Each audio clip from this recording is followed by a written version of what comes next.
Hello बच्चों, let's see this question. So the question is saying match the following items in column 1 with those in column 2 and choose the correct answer. तो column 1 में हमारे पास दे रखा है plasma membrane mainly contains, P कह रहा है और Q कह रहा है middle lamella mainly composed of. तो बेटा प्लाज्मा मेम्ब्रेन जो होती है वो बनी हुई होती है फॉस्फोलिपिड की बाइलेयर होती है प्लाज्मा मेम्ब्रेन में. दीज आर फॉस्फोलिपिड जो कैसे होते हैं, हाइड्रोफोबिक, और इनमें प्रोटीन पाया जा रहा होता है. ठीक है, तो इनमें एक्सट्रिंसिक प्रोटीन भी हो सकता है और इंट्रिंसिक प्रोटीन भी होते हैं.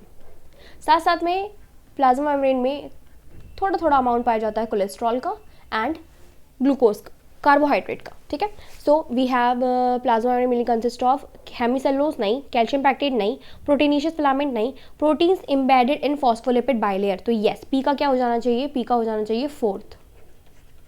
ठीक, तो यहाँ पे हमारे प्रोटीन हो गए, ये प्रोटीन एम्बेडेड है किसमें, फॉस्फोलिपिड की बाइलेयर में. तो दिस इज फॉस्फोलिपिड बाइलेयर. ठीक है, bilayer. Now middle lamella mainly composed of. तो मिडिल लैमेला बेटा क्या होती है, मिडिल लैमेला एक लेयर होती है जो पाई जाती है बिटवीन टू एडजेस्टेंट, यानी कि दो सेल्स के बीच में पाई जाती है, दो प्लांट सेल के बीच में पाई जाती है. एंड दिस लेयर जो होती है that cements to primary cell wall of adjusting cell. ये बेसिकली क्या करती है, दो प्राइमरी सेल वॉल को क्या करती है, सीमेंट करती है. कुछ ऐसे बनी हुई होती है. अब मैं इसको अच्छे से नहीं दिखा पा रही हूँ, अलग कलर से दिखाती हूँ, wait a minute.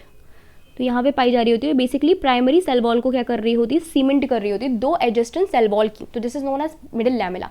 Middle lamella basically बनी हुई होती है बेटा, this middle lamella is composed of calcium pectate.